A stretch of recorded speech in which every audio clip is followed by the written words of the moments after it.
A wounded veteran in a wheelchair rolls back into a shelter expecting a quiet reunion with the dog he pulled from a burning kennel, until the dog recognizes him, and something in the room goes cold.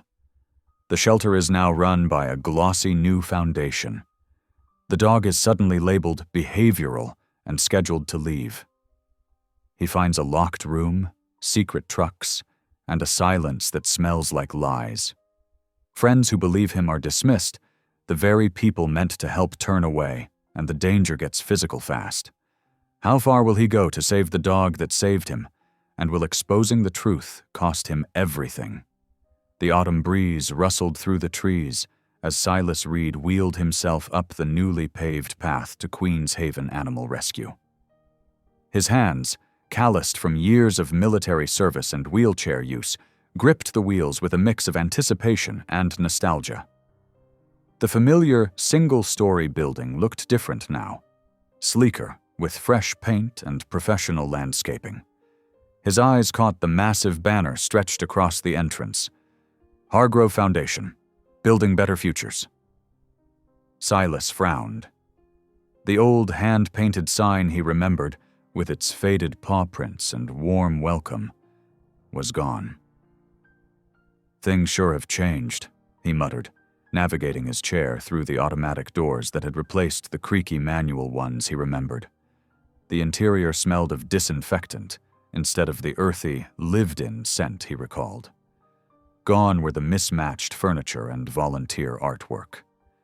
In their place stood modern chrome and glass, with uniformed staff moving purposefully through sterile corridors.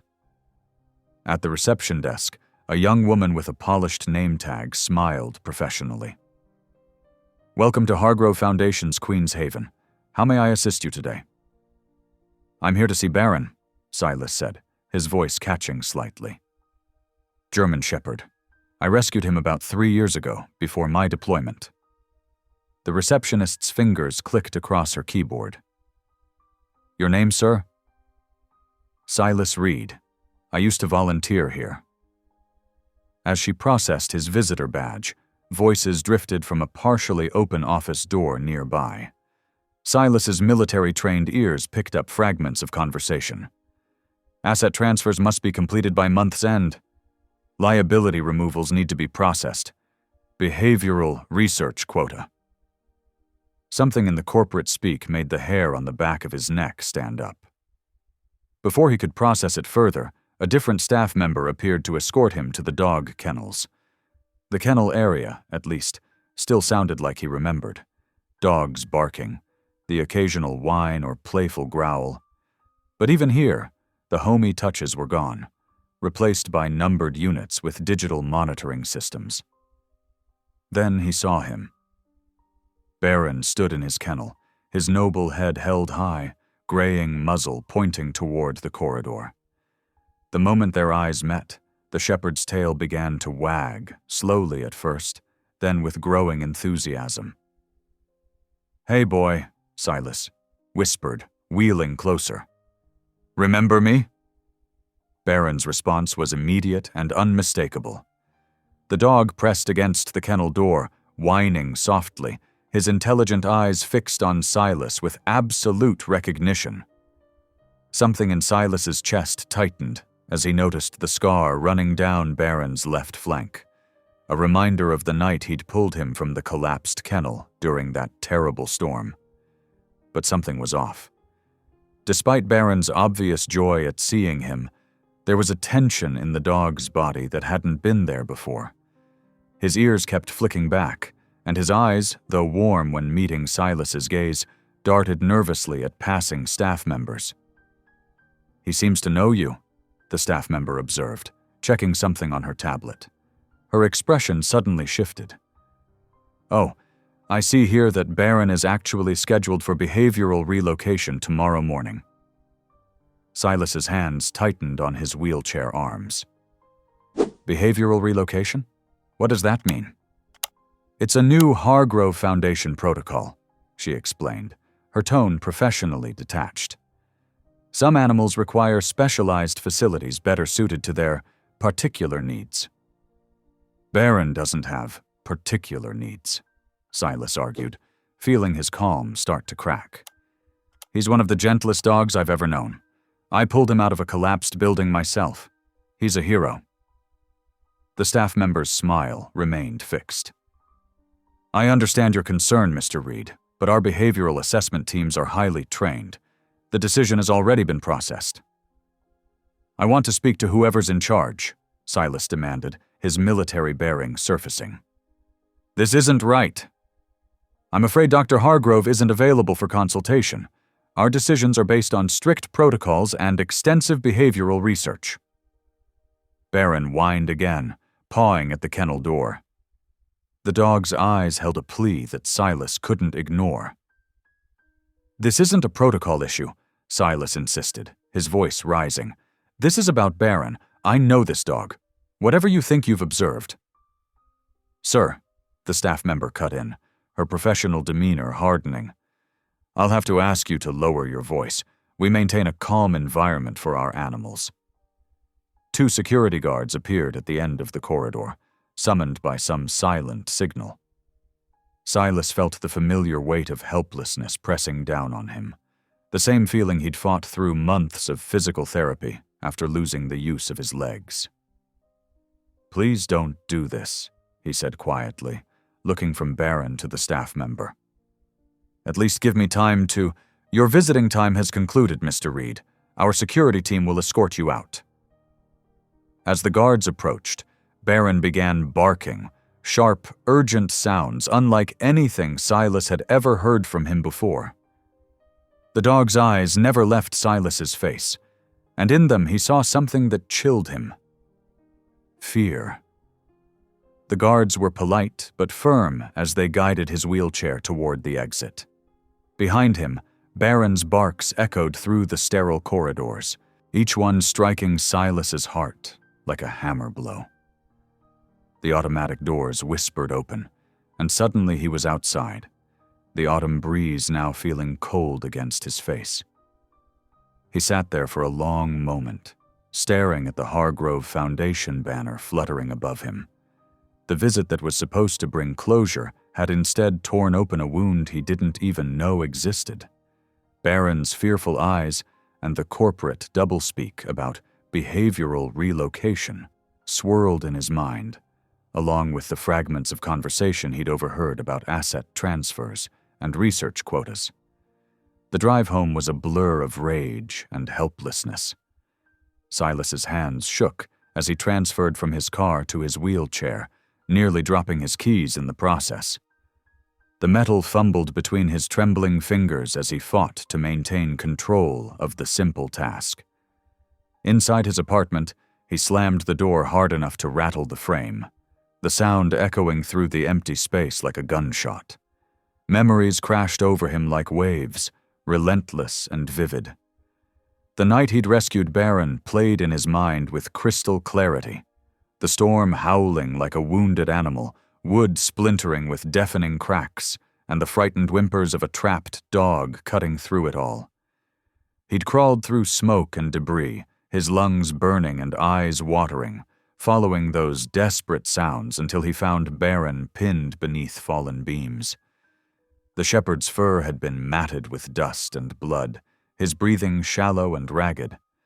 But the dog hadn't fought or snapped, even in his terror. Instead, he'd locked eyes with Silas and gone completely still, a silent communication passing between them. Barron had trusted him completely, without reservation, in that moment of shared vulnerability. "Behavioral problems my ass," Silas muttered, pulling out his phone. His fingers moved automatically, muscle memory guiding them to Ivy Lang's number in his contacts. The screen illuminated his hardened expression in the dimness of his apartment. If anyone could help him make sense of this twisted situation, it would be her. Ivy had always seen through the bureaucratic bullshit that others used to hide their true intentions. Ivy answered on the third ring, her voice carrying that familiar blend of professional concern and personal warmth. "Silas, this is unexpected. Everything okay?" "I need your help," he said, his voice rough with emotion he couldn't quite suppress. Remember that dog I told you about? Baron? The shepherd you rescued from that collapsed kennel? Of course. What's wrong? The immediate shift in her tone told him she was already bracing for bad news. Silas explained everything. The changed shelter with its sterile corridors and corporate atmosphere, the cold efficiency of the staff that had replaced the passionate volunteers, and Baron's scheduled relocation for supposed behavioral issues. The words tumbled out of him, part military report and part desperate plea. As he spoke, he could hear Ivy shifting into professional mode on the other end, the subtle sounds of a notepad being retrieved, a pen clicking into action. She asked sharp, precise questions that cut to the heart of the matter. Something's not right there, she agreed when he finished, conviction strengthening her voice. The Hargrove Foundation, I've never heard of them, but I can do some digging. I still have contacts in nonprofit oversight and animal welfare regulation. This sounds too organized to be a simple case of mismanagement. Thanks, Ivy. I know I'm probably overreacting, but Silas ran a hand through his short, cropped hair, suddenly self-conscious about the intensity of his concern. You're not, she cut in firmly, leaving no room for doubt. Trust your instincts, Silas. They kept you alive over there, and they're telling you something now. That connection you had with Baron wasn't imaginary. I'll call you as soon as I find anything, I promise. After hanging up, Silas wheeled himself to his desk and tried calling Queen's Haven again, his jaw set with determination. Each time he was transferred to voicemail or told the person he needed wasn't available. The polite, rehearsed responses felt like walls being erected around whatever truth lay at the center. His frustration mounted with each dead end, his knuckles whitening around the phone. The next morning, he arrived at the shelter as soon as it opened, the wheels of his chair leaving damp tracks on the freshly mopped floor. A different receptionist worked the front desk, younger this time, with dark curls falling haphazardly across his forehead and eager brown eyes that hadn't yet learned to disguise their emotions. The nameplate read, Finn Ortiz, the letters slightly crooked as though recently installed. Can I help you? Finn asked. Then his eyes widened with recognition, a flash of admiration crossing his features. Wait, Sergeant Reed? I saw your picture in the paper a few years back. You received the Silver Star for that rescue operation in Fallujah. Silas shifted uncomfortably, the familiar weight of unwanted recognition settling on his shoulders. The past felt like another lifetime, belonging to a different version of himself. That was a long time ago. I'm here about… Baron, Finn finished, lowering his voice to just above a whisper. I heard about yesterday. The way they treated you wasn't right. He glanced around nervously, then leaned forward across the counter, close enough that Silas could smell the coffee on his breath. Listen, I probably shouldn't say this, but… Another cautious scan of their surroundings. You're not the first one to ask questions. We've had a lot of dogs relocated lately. Good dogs, friendly ones with zero history of aggression. But suddenly they're all getting labeled with behavioral issues that appeared overnight. Something cold settled in Silas's stomach, a familiar dread he hadn't felt since his final tour. How many? He asked, his military training kicking in. Assess the situation, gather intelligence, identify patterns. At least 12 in the past month, maybe more. They don't tell us where they go. Finn's expression was troubled, his youthful face creased with worry beyond his years. I took this job because I wanted to help animals, you know? But lately… He let the sentence hang, his meaning clear in the hollow look that had replaced his earlier enthusiasm. Could I see Baron again? Silas asked, leaning forward slightly. One last time, supervised. I'll follow all the protocols. I just need to say goodbye properly. The lie tasted bitter, but necessary. Finn hesitated, conflict playing across his expressive face, then nodded decisively. I can take you back. Just be careful what you say. They monitor everything now. Cameras, microphones. The whole place got upgraded when Hargrove took over. They made their way through the corridors, Finn's nervous energy contrasting with Silas's controlled vigilance. The antiseptic smell seemed stronger today, masking something else beneath it. When they reached Baron's kennel, the shepherd's tail wagged at the sight of Silas, a flicker of recognition and joy breaking through his anxiety. But there was still that underlying tension in his powerful body, a readiness that reminded Silas of combat dogs he'd worked with overseas. As they passed a heavy door marked Storage Area B, Baron's demeanor changed completely. He growled, a low, warning sound that vibrated through the air, and his hackles rose like a ridge of fur-covered mountains along his spine. His eyes, previously soft with recognition, hardened into alert watchfulness. "Hey, it's okay," Finn soothed, crouching beside the dog. But Baron's eyes remained fixed on the door, his body rigid with alertness, muscles coiled and ready to spring. The transformation was striking, from companion to sentinel in an instant. Silas studied the door, his trained eye noting details others might miss. The keypad lock with its worn numbers suggesting frequent use, the security camera above it angled for maximum coverage, the reinforced hinges that seemed excessive for mere storage. "What's in there?"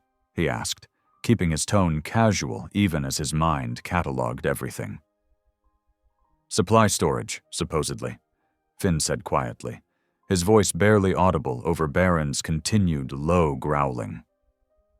"But none of us regular staff have access. Only Dr. Hargrove's research team. They come and go at odd hours, always with those sealed containers. Management says it's just specialized food and medicine, but—" He trailed off, letting Silas draw his own conclusions. Baron's reaction, combined with everything else, cemented Silas's suspicions. The pieces were beginning to form a picture he didn't like. Something was very wrong at Queen's Haven, and he wasn't going to let it go. Not when Baron and other dogs might be in danger.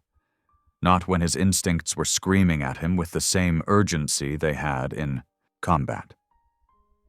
"Thank you, Finn," he said carefully, aware of the cameras tracking their movements from above. "I appreciate you letting me say goodbye to my old friend."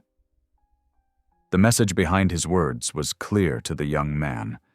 Finn nodded, understanding passing between them like a current. As they headed back to the front, Silas's mind was already working, planning his next moves with the strategic precision that had once been his professional hallmark. He'd been a sergeant, responsible for gathering intelligence and protecting his unit in hostile territory. Those skills hadn't disappeared with his legs. Whatever was happening behind that locked door, whatever had triggered Baron's protective instincts, he would find out, even if he had to tear down Queen's Haven brick by brick to do it. Silas's fingers flew across his laptop keyboard, his jaw tight with concentration. 3 browser windows displayed different searches about the Hargrove Foundation, while his phone buzzed with incoming texts from Ivy. "Got something?" Ivy's message read. "Elliot Hargrove, real estate mogul turned philanthropist, meeting in 20? He texted back a quick confirmation and wheeled himself to his van. The coffee shop they chose was quiet, with outdoor seating that accommodated his wheelchair. Ivy was already there, her auburn hair caught in the afternoon breeze, a stack of papers spread before her. "It's worse than we thought," she said without preamble. "Hargrove has a pattern. He buys struggling animal shelters, claims he's modernizing them, then suddenly they're gone within a year. The land gets rezoned for commercial use." "But what happens to the animals?" Silas leaned forward, studying the documents. "That's where it gets murky. The paperwork shows transfers to other facilities. But when I called those places, no record of the animals ever arriving." Silas's phone buzzed again. This time it was Finn, speaking in the careful code they'd established. "Records don't match. Need to show you something." They met Finn behind the shelter during his break. The young man's usual enthusiasm was replaced by nervous energy as he showed them his phone. "Look at these intake forms," Finn whispered. "Same microchip numbers used multiple times. Dates missing or changed. I started checking after you left yesterday and nothing adds up." Ivy took notes while Silas studied the patterns.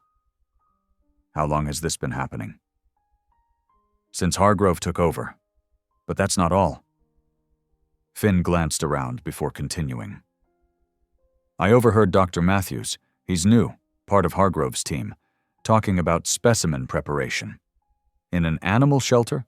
Who talks like that?" Silas wheeled himself to the shelter's main entrance, leaving Ivy and Finn to compare notes. He had one more person to question. Marjorie Keene, the shelter director, looked up as he entered her office. She'd aged since he'd last seen her, worry lines deeper around her mouth. "Mr. Reed," she said, her voice carefully neutral. "I thought we'd addressed your concerns about Barron." "Did we?" Silas kept his tone level. "Because I remember when this place actually helped animals, Marjorie. When you cared about more than paperwork and corporate policies." Her hands trembled slightly as she straightened a stack of files. "Everything here is completely above board. The Hargrove Foundation saved us from bankruptcy." "At what cost?" Marjorie wouldn't meet his eyes. "I'm sorry, but I have a meeting to attend." That night, Silas dove deeper into his research. The Hargrove Foundation's corporate web led him to a subsidiary company, PharmaCorp Logistics. Their specialty? Laboratory animal supply and testing facilities. "God damn it," he whispered, the pieces clicking into place. Barron's strange behavior near the storage room, the missing animals, the fake transfer records. He called Ivy immediately. "We need proof," he said when she answered. "Hard evidence they can't ignore." "I'm already ahead of you," she replied. "Finn's got a plan." The next day, they put their hastily assembled operation into action. Finn had legitimate reason to walk dogs past different areas of the facility. This time, he had his phone recording in his pocket as he guided Barron through the corridors. Silas watched from his van in the parking lot, viewing the live feed Finn was streaming. Barron passed the regular storage areas without reaction. Past the offices, nothing.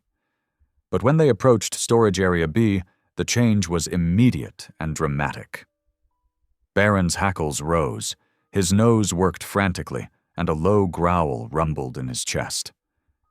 The camera shook slightly as Finn pretended to struggle with the leash. "Easy, boy," Finn's voice came through the feed. "Just a normal walk, remember?"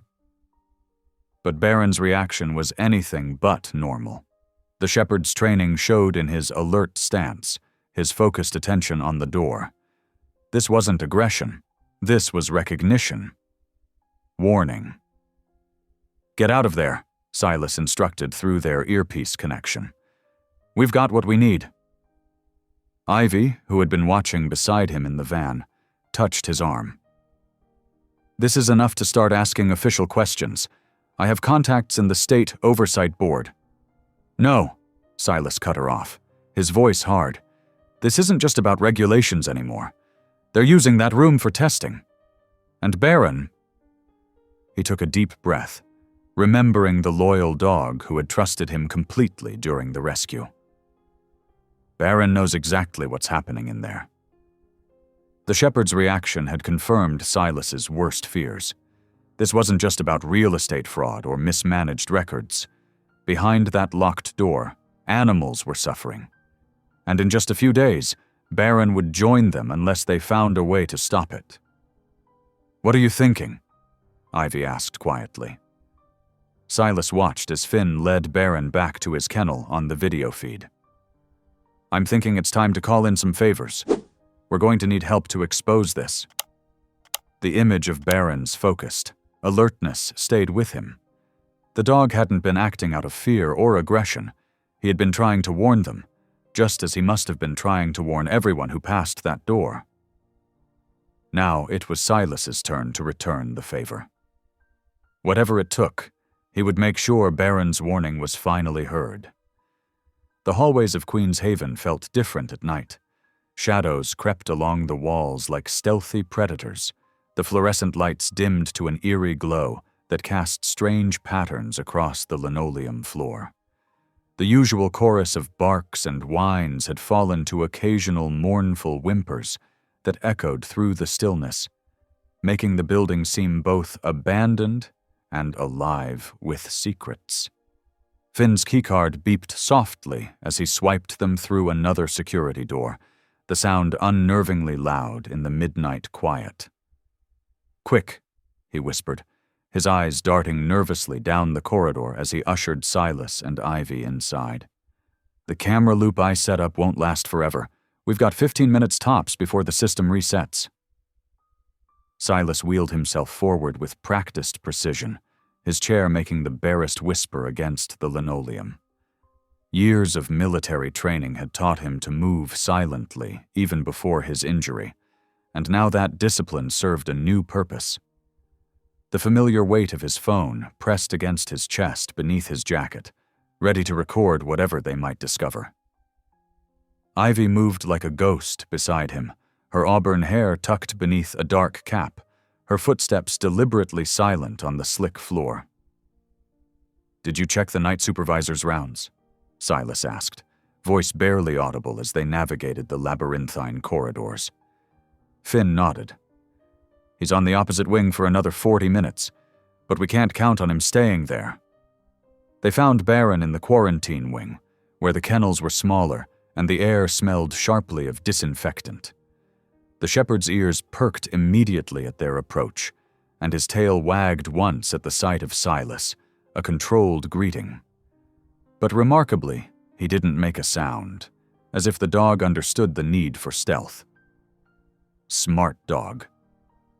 Finn unlocked the kennel with shaking hands, and Barron padded out, his nails clicking softly on the floor as he pressed his nose briefly against Silas's hand, a moment of connection that squeezed Silas's heart. "Lead the way, boy," Silas murmured, running his fingers briefly through the graying fur around Barron's muzzle. "Show us what they're hiding." Barron's demeanor changed dramatically as they approached Storage Bay B. His muscular body tensed beneath his fur, hackles rising slightly along his spine, and a low rumble started in his chest that wasn't quite a growl, but a warning nonetheless. The dog's reaction confirmed what they'd suspected from Finn's earlier reconnaissance. Something was very wrong behind that door, something that had triggered Barron's protective instincts. Ivy pressed her ear against the cold metal door, her brow furrowed in concentration. "There's machinery running in there, some kind of ventilation system, and I think I hear motors. Refrigeration units, maybe?" Silas pulled out his phone and started recording, his fingers steady despite the adrenaline coursing through him. The hallway's emergency lights cast an eerie green glow across their faces, making them look sickly and alien, but the camera picked up enough detail for their purposes. He focused first on Barron's alert posture, capturing the warning signals clear in the shepherd's body language, the stiff legs, the raised hackles, the intense focus on the door. A distinct chemical smell leaked from under the door, sharp and medicinal, with underlying notes of something organic and unsettling. "That's not kennel cleaner," Finn said, wrinkling his nose and covering his mouth with his sleeve. "Smells like pharmaceutical-grade disinfectant mixed with I don't know what." Through the narrow reinforced window, set high in the door, they could make out rows of transport crates stacked against the far wall, illuminated by dim safety lights inside. Red hazard tape marked several of them, the warning symbols for biohazard and chemical materials clearly visible even in the dim light. Silas zoomed in with his camera, making sure to capture every detail: the unusual ventilation equipment, the industrial refrigeration units, the specialized containment systems that had no place in an animal shelter. "Those aren't standard animal carriers," Ivy noted, her voice tight with concern as she stood on tiptoe to peer through the window. "They're temperature-controlled transport units. the kind used for shipping biological materials. Baron's growl deepened suddenly, his attention fixed on something beyond the door they couldn't see from their angle. His ears flattened against his skull, and his lips curled back slightly, revealing teeth that gleamed in the emergency lighting. Silas was about to suggest they try another angle when bright headlight beams suddenly swept across the parking lot, visible through a distant window, illuminating the corridor momentarily with harsh white light. "Security!" Finn hissed, his face draining of color. "They're early! The schedule must have changed!" Silas's heart hammered against his ribs as he quickly tucked away his phone, securing it in his inner pocket. Baron was already moving, seeming to understand the danger before any of them spoke, leading them purposefully down a side corridor without prompting. The jingling sound of keys echoed from the main entrance, followed by the heavy thud of security boots on the floor. "Here!" Ivy pointed to an emergency exit half hidden behind a supply cart. She pushed it open slowly, her fingers white-knuckled with tension as she prayed the alarm had been disabled, as Finn had promised during their planning. The door swung open silently, and cool night air rushed in, carrying the scent of wet asphalt and distant car exhaust. They slipped out into the darkness, the wheelchair ramp beside the exit providing Silas a quick escape route. Finn quickly guided Baron back through another entrance, needing to return the dog to his kennel before their intrusion was discovered. Silas and Ivy waited in the shadows of a large dumpster, hardly daring to breathe as the security patrol passed nearby, flashlight beams dancing across the parking lot. Minutes stretched like hours before Finn finally rejoined them, breathing hard, sweat beading on his forehead despite the cool night air. "Made it," he gasped, hands trembling as he leaned against the brick wall. "But that was too close. I passed the night guard in the hallway. Had to pretend I was working late on inventory." "Did he buy it?" Ivy whispered, her hand unconsciously finding Silas's shoulder in the darkness. "Think so, but we can't risk going back in tonight." They regrouped at Silas's apartment an hour later, the modest living room becoming their war room.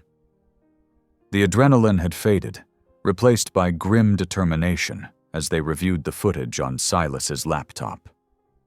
The blue light from the screen cast harsh shadows across their faces as Silas played it back frame by frame, looking for anything they might have missed in the moment.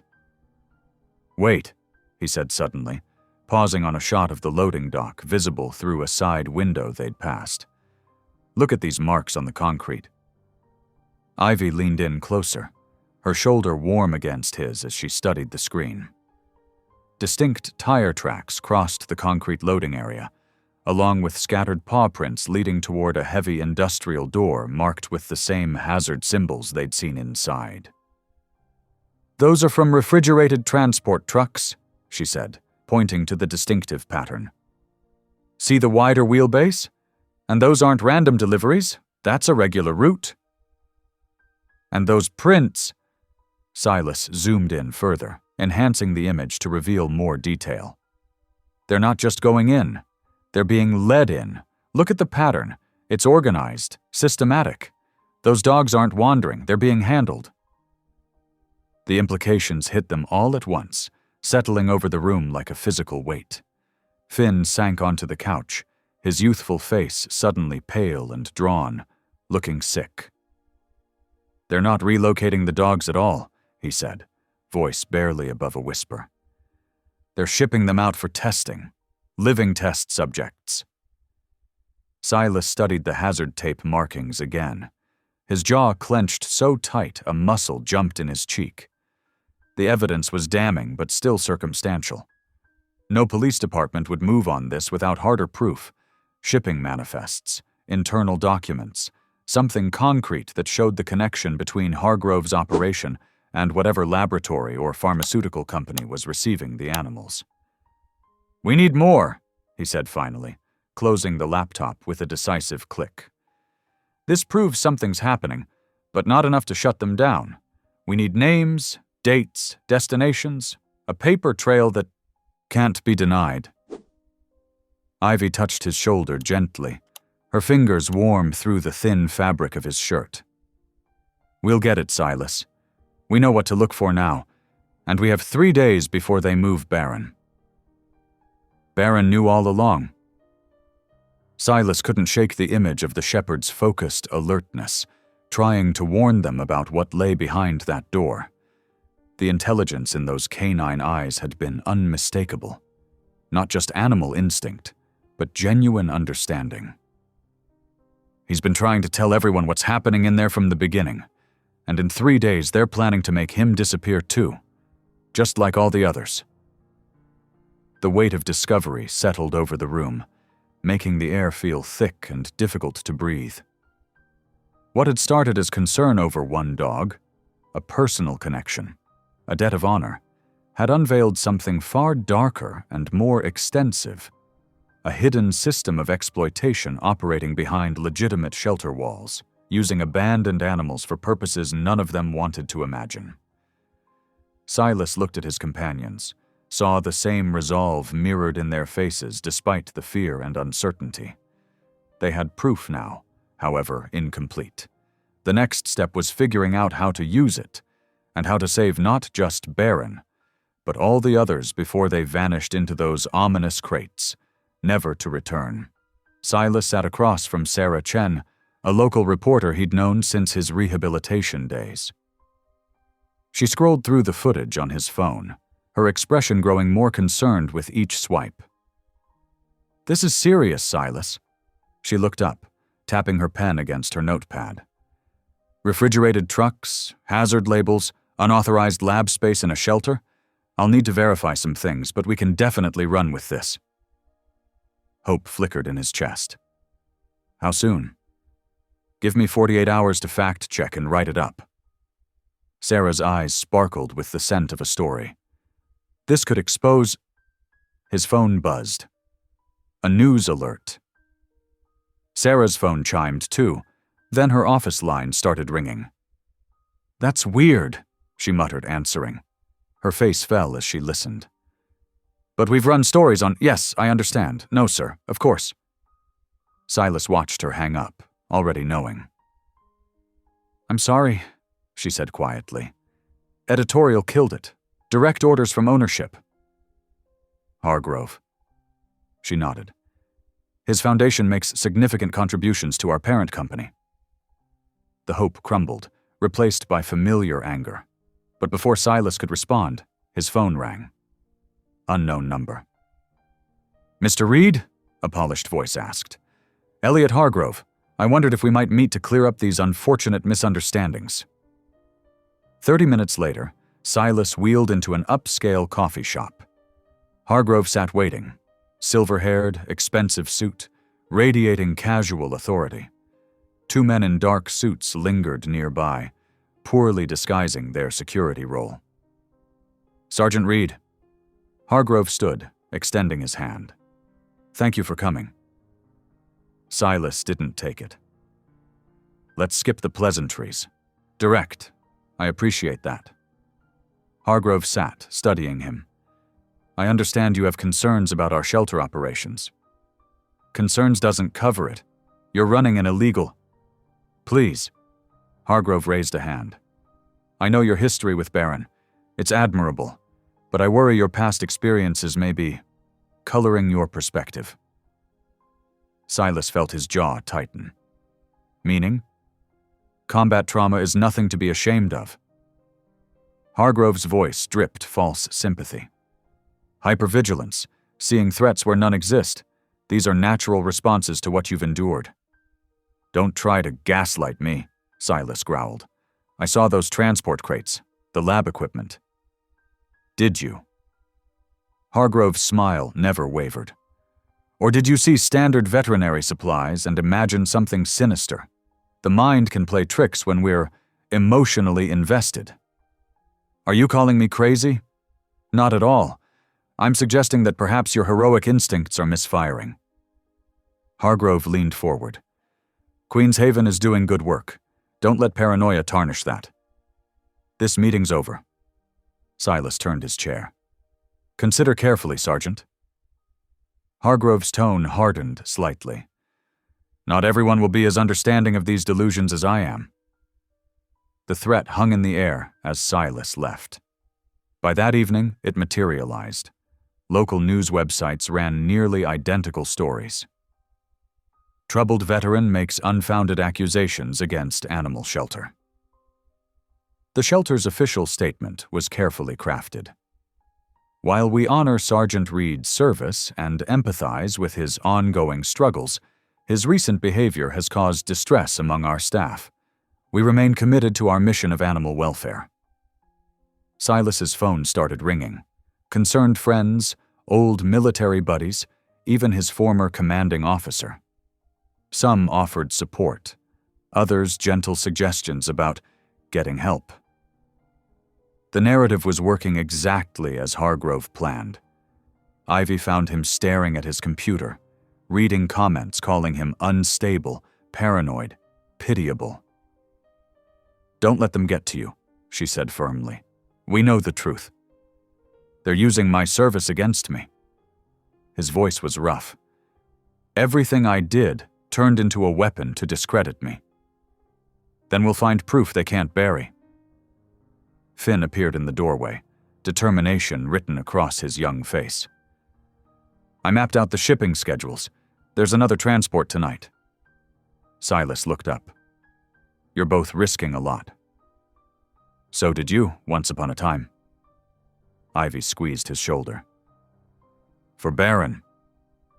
Hours later, they parked Ivy's car in a secluded spot overlooking the shelter's loading dock. The night was moonless, perfect for surveillance. Silas focused his camera on the bay doors while Finn monitored the security patrols. "Movement," Ivy whispered around midnight. "Southeast corner." A refrigerated truck backed slowly to the dock. 2 men in scrubs emerged from a side door, leading 4 dogs on leashes. Even from this distance, Silas could see their drugged, unsteady gait. "Getting this?" he murmured to Ivy, who nodded, filming everything on her phone. Headlights suddenly swept across their position.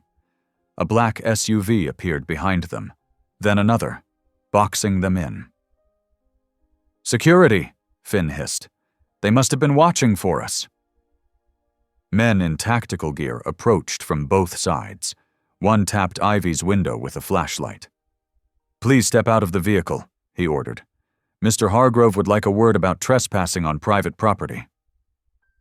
The security guards advanced on their car, flashlight beams cutting through the darkness.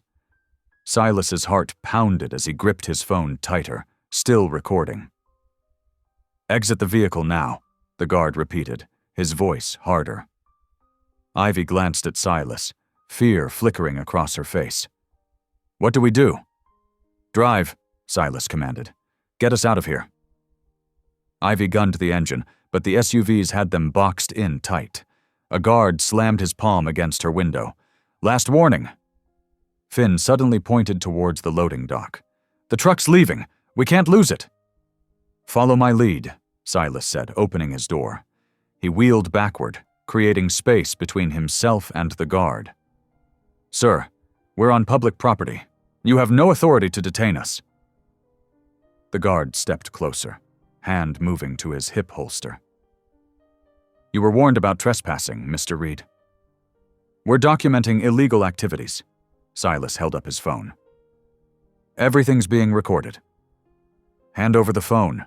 The guard reached for it. Silas jerked away. "Finn, Ivy, go! Follow that truck!" Ivy hesitated only a second before peeling out, tires squealing as she swerved around one SUV. 2 guards sprinted for their vehicles. "You shouldn't have done that." The remaining guard's voice turned ugly. His boot connected with Silas's wheelchair, sending it careening backward. Silas felt the chair tip as it hit the curb. He tumbled out, landing hard in cold water. A drainage ditch. Rain from earlier had filled it nearly chest deep. The current was stronger than he expected, tugging at his useless legs.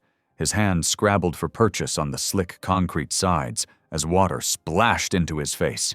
"Help!" he called, but the guard just watched. a dark silhouette against the security lights. The water pulled harder. Silas's fingers slipped on the wet concrete. His military training kicked in. Control your breathing. Find an anchor point. Don't panic. But without his legs to brace against the current, a deep bark shattered the night. Something large and dark burst from the shadows, slamming into the guard with explosive force. The man went down hard as Baron's jaws clamped onto his arm. "Baron!" Silas gasped, swallowing water. The shepherd's head snapped toward his voice. In an instant, Baron was at the ditch's edge, powerful jaws closing gentle but firm on Silas's jacket collar. With surprising strength, the dog began pulling him up the concrete slope. Silas grabbed Baron's thick fur, working with him to drag himself out of the rushing water. They collapsed together on the wet grass, Silas coughing and shaking. "Good boy," he wheezed, hugging Baron close. "Good boy." Shouts and running footsteps approached. Baron's muscles tensed, a low growl rumbling in his chest. "Go," Silas urged, pushing him away. "Go, boy." Baron hesitated, torn between protection and obedience. Then he melted into the darkness just as flashlight beams swept the area. Silas lay there, soaked and shivering, as guards surrounded him. His phone was gone, lost in the drainage ditch. But the night's events had confirmed his worst fears, and revealed something even more disturbing. Baron's attack had been precise, controlled. The shepherd hadn't gone for the throat or face, just the arm, enough to disable without killing. Those weren't natural instincts. That was specialized training. What exactly had Hargrove's people been doing with Baron all these months? And why would they need a dog with that kind of combat capability? The questions burned in Silas's mind as the guards roughly helped him back into his chair. He'd almost died tonight. Hargrove had shown his true colors, and his willingness to use violence to keep his secrets. But Hargrove had also made a crucial mistake. He'd shown just how far he would go to hide whatever was happening in that facility. And he'd revealed that Baron was more than just a rescue dog. He was a trained operative of some kind. Silas's military mind started turning over possibilities as he was escorted off the property. He'd lost this skirmish, but the war was far from over.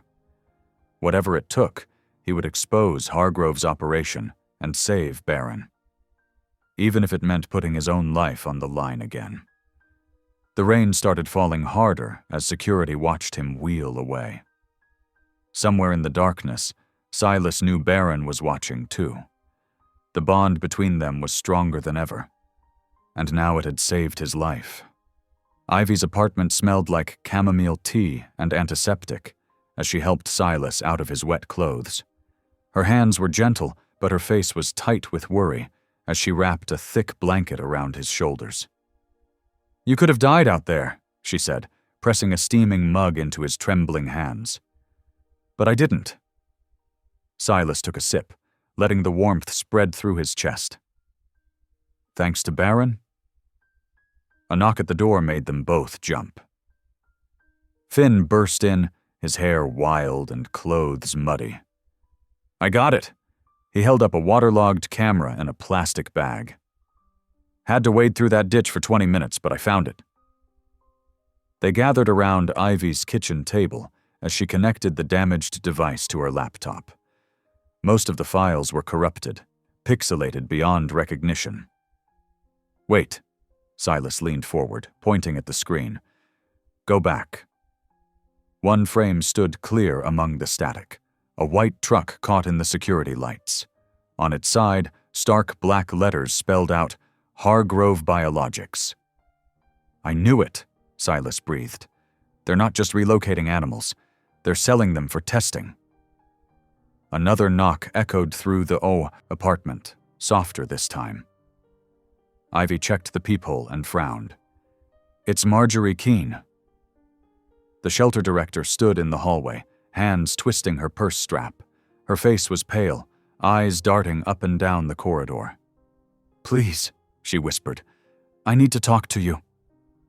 Inside, Marjorie perched on the edge of Ivy's couch like a sparrow ready to flee. Her hands shook as she accepted a cup of tea. "I can't do it anymore," she said. "The lies, the paperwork, all of it. They're making me sign transfer forms for animals I've never even seen." "Who's making you?" Silas wheeled closer. "Hargrove's people. They threatened my job, my pension." Tears welled in her eyes. "But it's worse than that. I found out where the animals really go."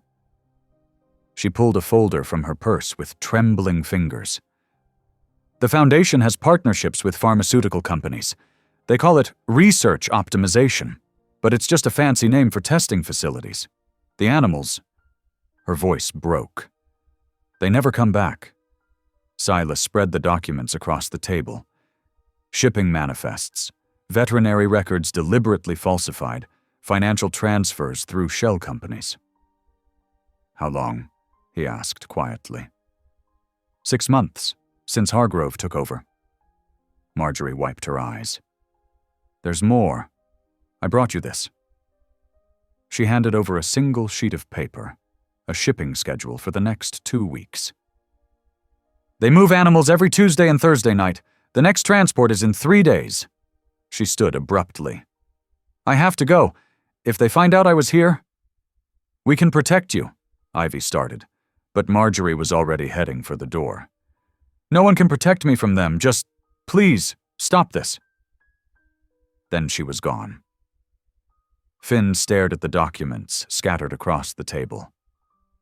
"What do we do now?" Silas's mind was already racing, military training kicking in. "We need to expose everything at once, hit them so hard and fast they can't cover it up." "Social media," Ivy said. "If we can live stream one of their transports." "And I know some local activist groups," Finn added. "They've been looking for proof of animal testing facilities for years." Silas nodded. "We coordinate everything around the next transport. Live stream the loading process, follow the trucks, document everything. Get the activists in place to witness it." "What about Barron?" Finn asked quietly. Silas's jaw tightened. "He's in there somewhere, and after tonight we know he's still fighting. We'll find him." They worked late into the night, planning every detail. Ivy coordinated with her contacts in local media. Finn reached out to activist networks. Silas studied the shipping schedules, looking for patterns and vulnerabilities. The pieces were falling into place. In 3 days, they would expose Hargrove's entire operation to the world. No more hidden transfers, no more animals disappearing into laboratory cages. "We should get some rest," Ivy said finally, touching Silas's shoulder. "You're still recovering from tonight?" Silas covered her hand with his own, grateful for her steady presence. "A few more minutes. I want to memorize these routes." As Finn dozed on the couch and Ivy made fresh tea, Silas studied the documents one more time. The proof was all here. The corruption, the cruelty, the careful web of lies. Soon everyone would know the truth. He thought of Barron's fierce loyalty earlier that night, the precision of his attack. Whatever Hargrove had done to him, whatever training they'd forced on him, they hadn't broken his spirit or his heart. "We're coming," Silas whispered, touching the shipping schedule. "Just hold on a little longer, boy." Ivy's apartment had become their war room. Maps covered the kitchen table, laptops hummed from every surface, and empty coffee cups littered the counters. 3 days of planning had turned the cozy space into mission control. "Channel 8 is in," Ivy announced, hanging up her phone. "That makes 3 local stations willing to run the story once we have footage." Silas nodded, not looking up from his laptop where he was polishing his statement. Every word had to be perfect, clear, factual, impossible to dismiss. "Did you get any bigger networks?" "Not yet. They're waiting to see what happens first." Ivy settled beside him, reading over his shoulder. "But the local animal rights bloggers are ready. Once we go live, they'll amplify everything." Finn burst through the door, face flushed with excitement. Cameras are set. I got 3 angles on the loading dock and 1 by the kennel exits. He pulled out his phone, showing them the live feeds. Everything's hidden and working. Good work, Silas said. His fingers paused over the keyboard. Tomorrow night we expose everything. The plan was solid. They would document Barron's transfer, follow the truck, and broadcast the truth to thousands of viewers. No more shadows, no more secrets. But Hargrove struck first. The next morning, every local channel carried his press conference. He stood at a polished podium, looking grave and concerned. Recent allegations about our animal welfare practices are not only false, but deeply troubling, Hargrove said smoothly. They stem from one individual, a disturbed veteran who has repeatedly trespassed on our property, harassing our staff and frightening our animals. Security footage played behind him, carefully edited clips showing Silas arguing with staff, Finn helping him break in at night. The timestamps were altered, making their investigations look like repeated incidents. While we sympathize with Mr. Reed's obvious trauma, Hargrove continued, we cannot allow his instability to endanger our important work. Ivy muted the TV, her face tight with anger. He's trying to discredit you before we can move. And it's working, Finn said, scrolling through social media. People are already calling you unstable, saying you're making things up. Silas wheeled to the window, watching rain streak down the glass. The familiar weight of public doubt settled on his shoulders, the same disbelief he'd faced after his injury, when nightmares and pain made others see him as broken. It doesn't matter, he said finally. We stick to the plan. Silas. Ivy's voice was gentle. Maybe we should wait. Find another way. No. He turned to face them both. Hargrove knows we're coming. That's why he's trying to stop us now. We have one chance to show everyone the truth. That night, they took their positions. Finn monitored the hidden cameras from his car. Ivy coordinated with their media contacts. Silas waited in the shadows near the loading dock, phone ready to stream. At 11:30, the trucks arrived. Through Finn's cameras, they watched kennel staff leading dogs out one by one. Most went quietly, sedated or confused. Then came Barron. Even through the grainy footage, his resistance was clear. He fought against the leash, fur bristling as handlers tried to force him forward. When they finally got him outside, Silas started recording. This is happening right now at Queen's Haven Animal Rescue, he said clearly, voice steady despite his racing heart. These aren't adoptions or transfers. These animals are being sold for laboratory testing.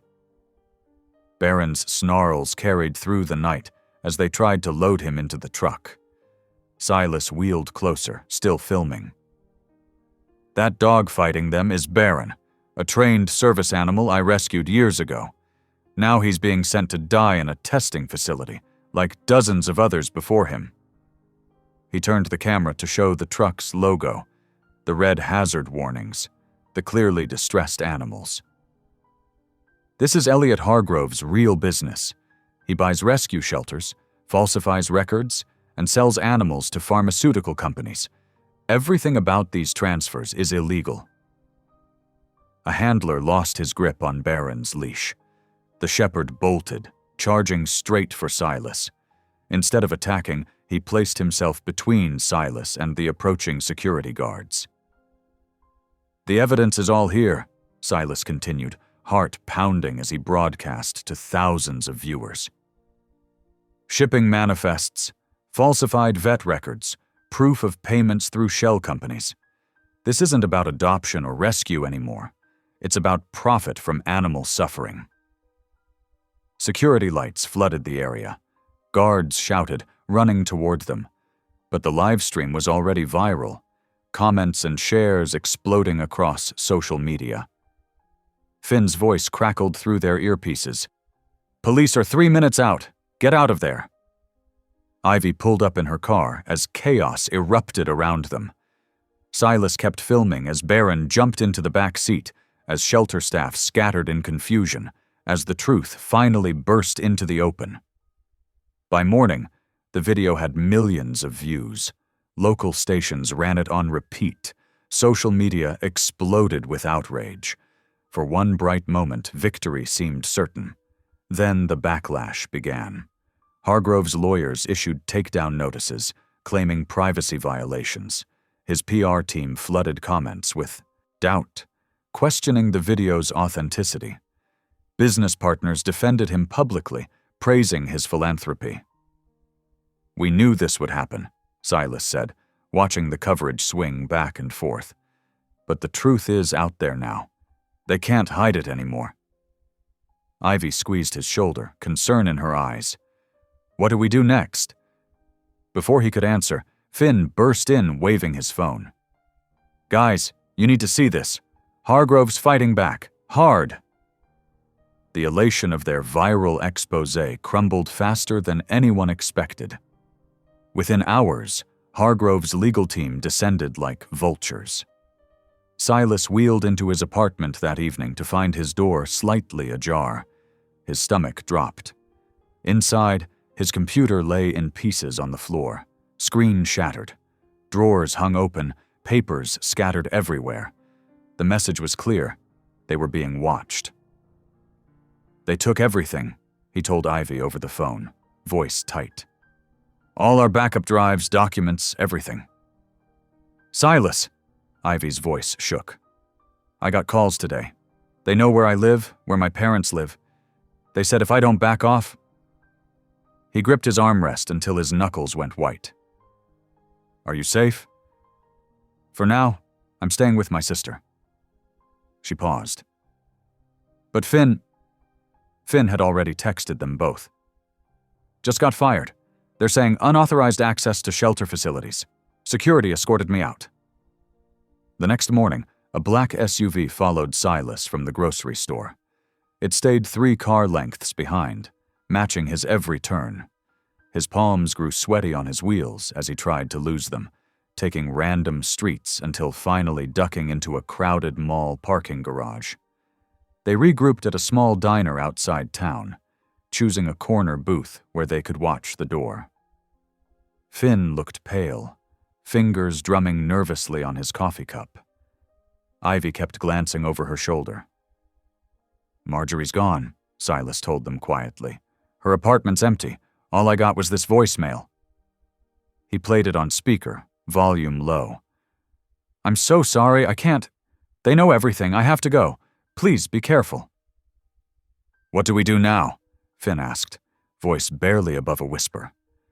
Before Silas could answer, his phone buzzed. A new email from an address he didn't recognize, but the subject line made his heart skip. "MK." Marjorie. The message contained only one word. "Basement." "What does that mean?" Ivy leaned closer, frowning at the screen. "The Hargrove estate," Silas said slowly, pieces clicking together. She must have hidden something there, something they couldn't find when they pressured her to leave. "You can't be serious," Finn protested. "That place is like a fortress. Security cameras, guards, the works. Which means whatever's down there is worth protecting." Silas met their worried gazes. "This is our last chance. Everything else is gone, our evidence, our credibility. But Marjorie knew something big enough to make her run, big enough that Hargrove's trying to scare us off." A black SUV cruised past the diner windows. They all tensed, but it kept going. "We need somewhere safe," Ivy said. "Somewhere they won't look." "My aunt's cabin," Finn offered. "Up in the mountains. No internet, barely any cell service. She only uses it during hunting season." Silas nodded. "Pack light. Only essentials. We'll meet there tonight." They separated, taking different routes, watching for tails. Silas felt exposed on the streets, too visible in his wheelchair. Every passing car made him flinch. Every shadow seemed to hide watching eyes. The cabin was small but secure, surrounded by dense forest. As they settled in, Ivy pulled up satellite images of Hargrove's estate on her tablet. "The main house is here," she pointed. "Service entrance on the east side probably leads to the basement level." "How do we even get close?" Finn asked. "The whole property's fenced." "We don't all go," Silas said firmly. "It's too dangerous. I'll go alone." "No." Ivy's tone left no room for argument. "We started this together." They spent hours planning, marking patrol patterns, studying blueprints. Outside, wind whispered through pine needles. An owl called once, making them all jump. "Whatever Marjorie hid," Silas said finally, "it has to be enough to finish this, to prove everything beyond doubt. If we get caught," Finn left the sentence hanging, "we won't." But Silas couldn't quite meet their eyes as he said it. His phone buzzed again, another anonymous email. This time just a series of numbers. A key code, maybe, or a combination. Marjorie was still out there, still fighting in her own way. They had to make it count, had to make all of this mean something. As night deepened around the cabin, they each faced the weight of what came next. They weren't activists anymore, or whistleblowers. They were targets, running out of options. The basement was their last hope, if they could reach it. Silas wheeled to the window, watching shadows dance between trees. Somewhere out there, Hargrove's men were hunting them. Somewhere, Marjorie was hiding, carrying her own piece of the truth. The time for careful planning was over. Now it was about survival and justice. The moon cast long shadows across Hargrove's manicured lawn as Silas studied the estate through night vision binoculars. Security lights swept the perimeter in steady patterns, revealing gaps in coverage. "Guards change shifts every 30 minutes, he whispered. "We'll move during the overlap." Ivy checked her watch while Finn adjusted his backpack. They wore dark clothes and face coverings, hearts pounding in the darkness. "Remember," Silas said, "if anything goes wrong, you run. Don't look back." They crept forward through sculpted hedges. Silas's wheelchair had been modified for silence, rubber-coated wheels and WD-40 on every joint. Still, crossing the open ground felt like being on display. The service entrance stood unguarded, just as the blueprints showed. Finn worked quickly with the keypad, entering Marjorie's code. The door clicked, open with a soft beep. Inside, emergency lights cast a sickly green glow. Their footsteps echoed on concrete stairs leading down. The air grew colder, heavy with chemical smells that made their eyes water. "There." Silas pointed to a reinforced door marked Research Storage. Another keypad yielded to Marjorie's numbers. The basement stretched into darkness. Row after row of kennels lined the walls, most empty now. But the few occupied ones held dogs that watched them with dull eyes, too weak to bark. "Oh God," Ivy breathed, covering her mouth. Filing cabinets stood against the far wall. Finn picked the locks while Silas kept watch. Inside, manila folders bore pharmaceutical company logos, testing protocols, transfer records, payment schedules. "Here." Ivy's voice shook as she held up a document. "Hargrove's signature. Direct orders for specimen acquisition from Shelter Networks." Footsteps suddenly echoed above. Radio static crackled. "Take everything," Silas ordered. "Go out the emergency exit. I'll draw them away." "Silas, no," Ivy started. "Now!" As his friends disappeared into the shadows, Silas wheeled himself to the center of the room. The main door burst open, flooding the space with flashlight beams. 3 guards entered, weapons drawn. "Hands where we can see them." Silas raised his arms slowly, then grabbed a fire extinguisher from the wall and sprayed it full blast, creating a white cloud. He spun his chair hard, ramming one guard's knees. The man went down cursing. Another guard lunged, but Silas used his momentum against him, a move from his combat training. The man sprawled across empty kennels with a crash. The third guard got his arms around Silas from behind. They struggled, wheelchair tipping dangerously. Silas couldn't break free. A deep growl cut through the chaos. Baron stood in a broken kennel doorway, chain dangling from his collar. His eyes blazed in the emergency lights. The guard's grip loosened. That was all Baron needed. The shepherd launched himself forward, a blur of dark fur and flashing teeth. The guard screamed and released Silas, stumbling backward. Baron didn't pursue. Instead, he pressed against Silas's leg, urging him toward the exit.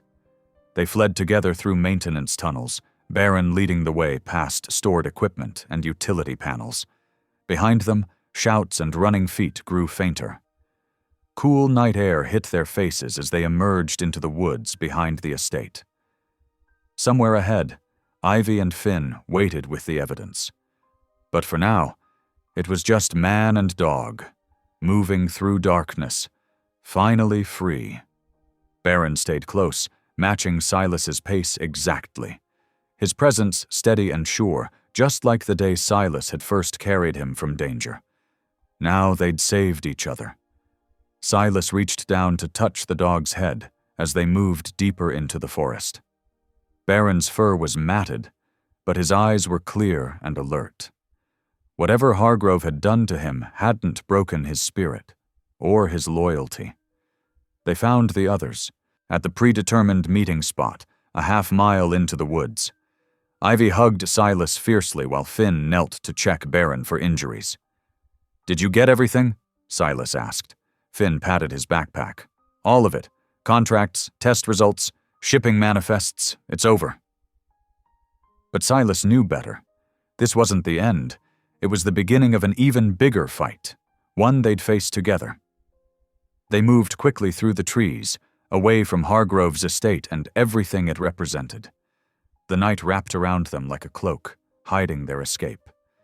Baron led the way, his nose testing the wind, guiding them to safety. Behind them, sirens began to wail in the distance. But they were already gone, carrying truth with them into the darkness. Dawn crept through broken window slats of the abandoned ranger cabin. Silas's wheelchair squeaked against warped floorboards as he kept watch, Baron alert at his side.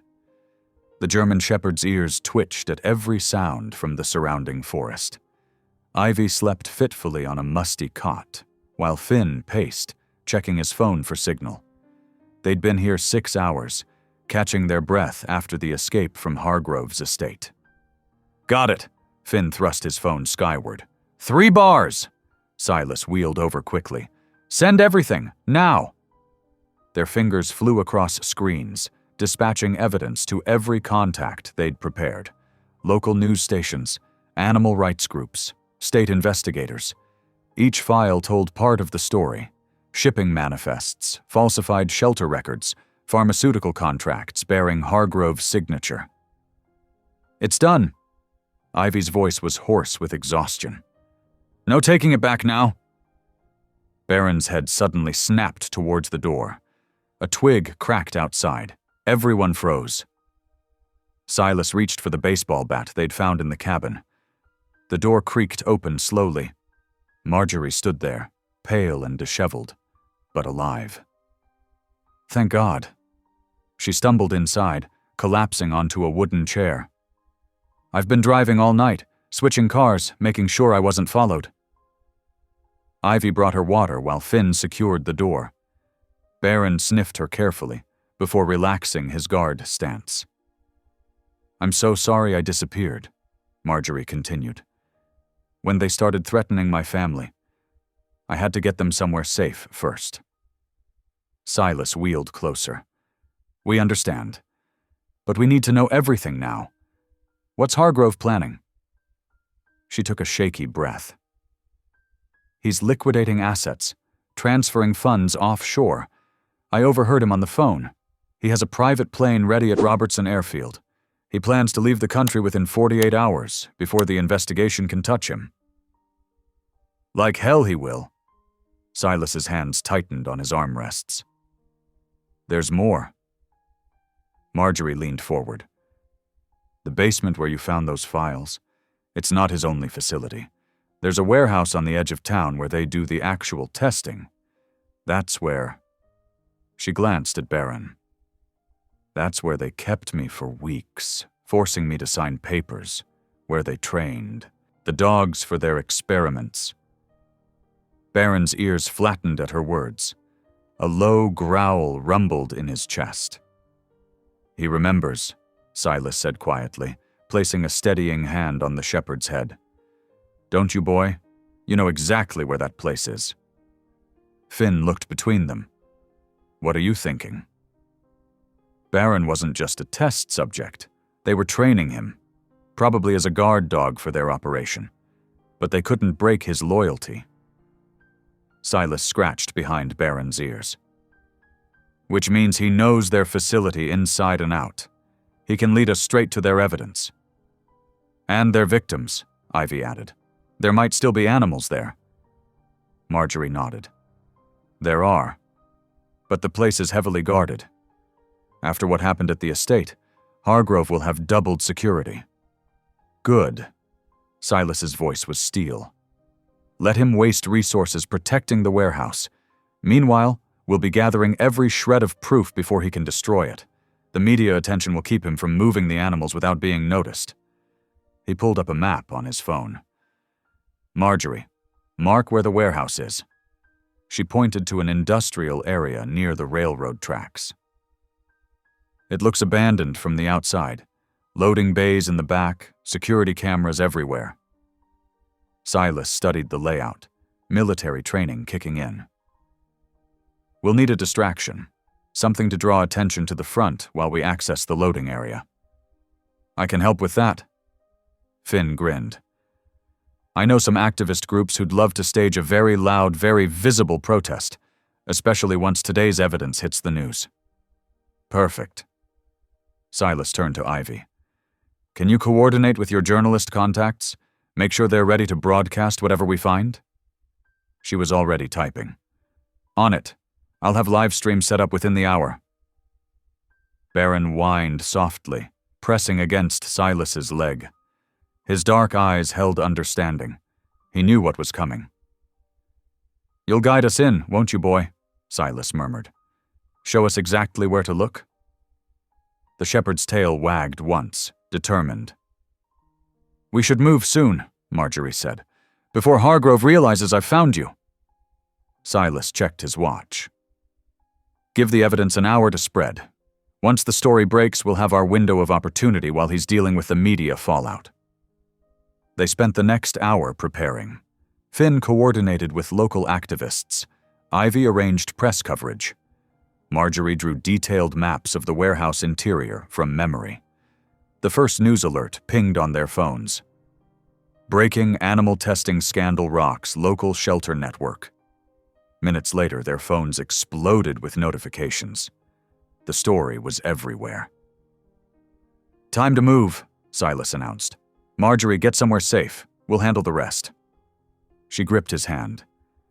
Be careful. Hargrove's desperate now. That makes him dangerous. So are we.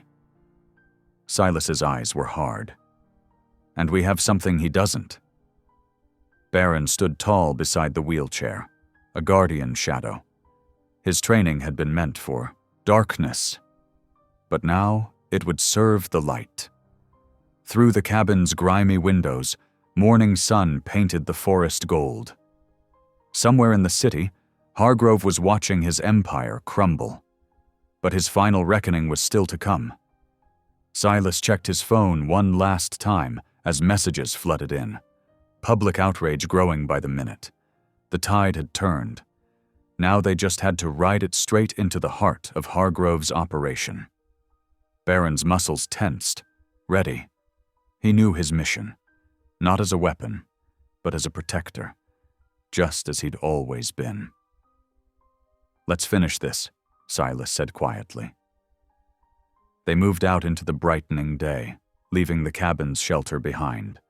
The final confrontation lay ahead, justice and danger intertwined, with redemption hanging in the balance.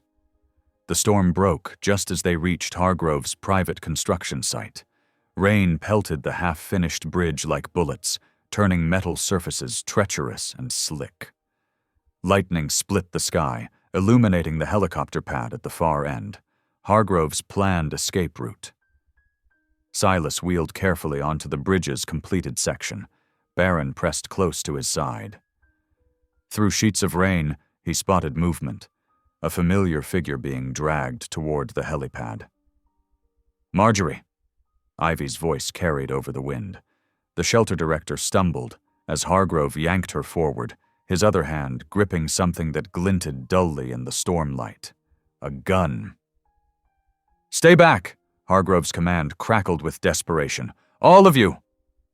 Red and blue lights began flashing at the construction site's entrance. Police sirens wailed, growing closer. "It's over, Hargrove!" Silas called out, rain streaming down his face. "Let her go!" The developer's laugh was sharp, brittle. "Nothing's over. I still have leverage." He pressed the gun harder against Marjorie's temple. Thunder boomed overhead. The bridge shuddered ominously, steel groaning. "The whole structure's unstable," Finn shouted from behind them. "The rain's compromising the supports." Silas felt the vibrations through his wheelchair.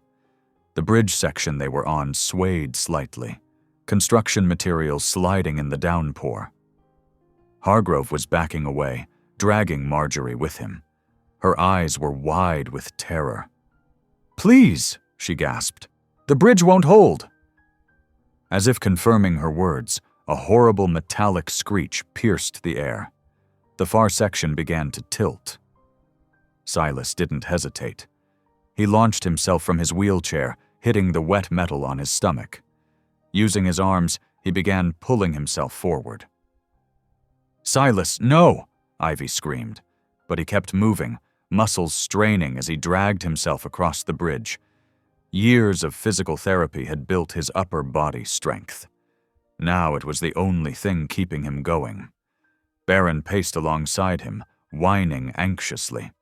The shepherd's fur was plastered to his body, but his eyes never left Marjorie. Another support gave way with a thunderous crack. The bridge tilted further. Hargrove stumbled, his grip on Marjorie loosening. She wrenched away, but her feet slipped on the wet metal. She fell hard, sliding toward the edge. Silas redoubled his efforts, arms burning as he pulled himself the final few feet. His hands found Marjorie's wrist just as she started to slip over the side. "Hold on!" he gritted out. Rain stung his eyes as he strained to pull her up.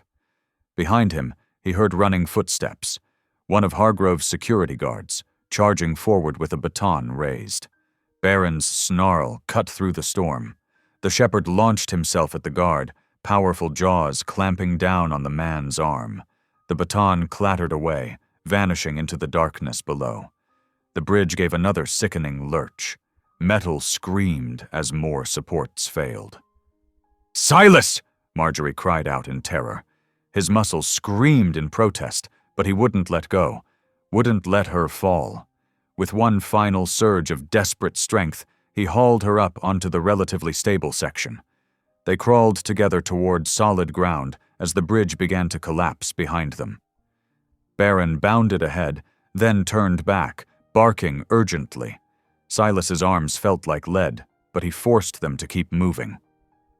The sound of twisting metal grew deafening.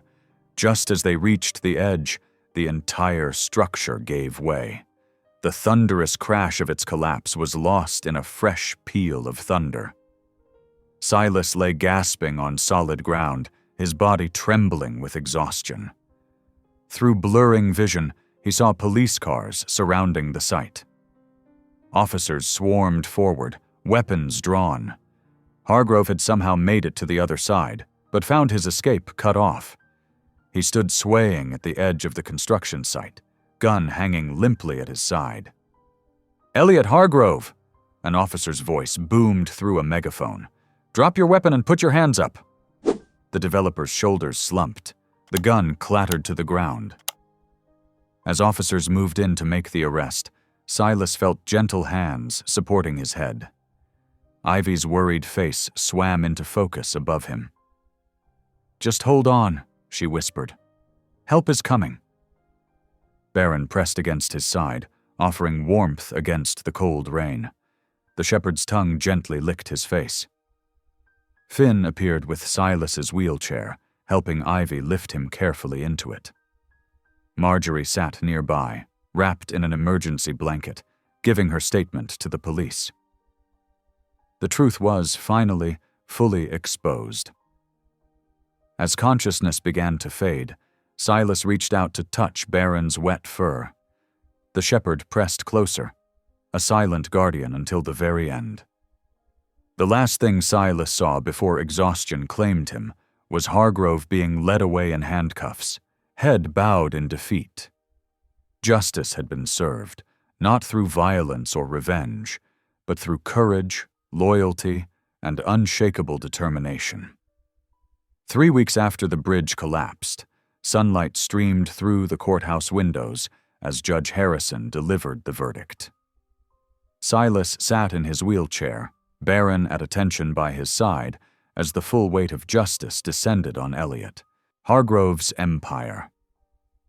The court finds the defendant guilty on all counts, Judge Harrison declared, her voice firm and clear. Silas felt Ivy's hand squeeze his shoulder. Beside them, Finn leaned forward, his face tight with emotion. The young shelter worker had testified brilliantly, his earnest truth cutting through the corporate lies. The charges were devastating: animal cruelty, fraud, conspiracy, attempted murder. The evidence they'd gathered had sparked a federal investigation that uncovered even more: tax evasion, bribery, corporate espionage. Hargrove's entire network was crumbling. After the verdict, Marjorie approached Silas in the courthouse hallway. She looked different now, stronger, her eyes clear and determined. "The State Oversight Committee approved my proposal," she said, smiling. "New transparency laws for all private shelters, monthly inspections, public records, everything we fought for." "You did good, Marjorie," Silas replied softly. "Real good." She knelt to scratch Baron's ears. "We both found our courage again, didn't we?" Finn's story went viral in the weeks that followed. News channels invited him to speak about moral courage and standing up to corruption. The shy shelter worker had found his voice, using it to advocate for better animal protection laws. "Sometimes doing the right thing means being scared but moving forward anyway," he told one interviewer, glancing at Silas with quiet gratitude. The media painted Silas as a hero again, but he found little comfort in the attention. His peace came in smaller moments, like watching Baron chase butterflies in the backyard or sharing coffee with Ivy on cool mornings. They'd grown closer through it all.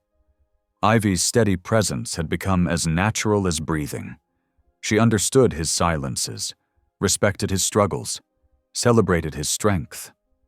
One lazy Sunday afternoon, Silas worked in his garden, the raised beds perfectly positioned for his wheelchair. He'd started growing vegetables after coming home from Iraq. Something about nurturing life helped heal the wounds of war. Now the garden flourished, tomatoes ripening on the vine, herbs scenting the air. Baron dozed in a patch of sunshine nearby, gray muzzle resting on his paws.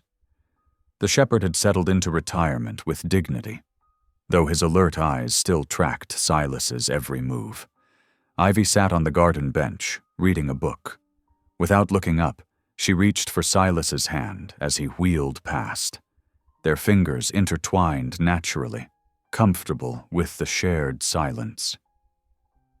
The sunlight caught the scar on Silas's forearm, a reminder of that night on the bridge. But it no longer felt like a mark of trauma. Instead, it was proof of survival, of purpose found again. "You know what I think about sometimes?" Ivy asked softly. How you went looking for one kind of healing, visiting Baron that first day, but you found something bigger, something that helped heal others too." Silas considered this, watching Baron's tail thump contentedly against the grass. "Maybe that's how healing really works. Has to be bigger than just ourselves? She smiled, squeezing his hand. You two saved each other, twice. We all did some saving, he replied. You, Finn, Marjorie, everyone who chose to stand up. Baron lifted his head suddenly, ears perking up at the sound of neighborhood kids playing nearby. His tail wagged, but he stayed put, loyal as ever to his post. The garden hummed with life, bees visiting the flowering herbs, birds calling from the trees, warm earth rich with promise. Silas felt the peace of it settle into his bones, filling spaces once hollow with loss. What had started as a simple reunion had become something profound, a resurrection of purpose, a reminder that courage comes in many forms.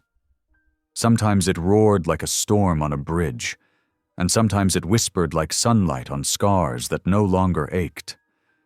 Baron stood and stretched, padding over to rest his head on Silas's knee.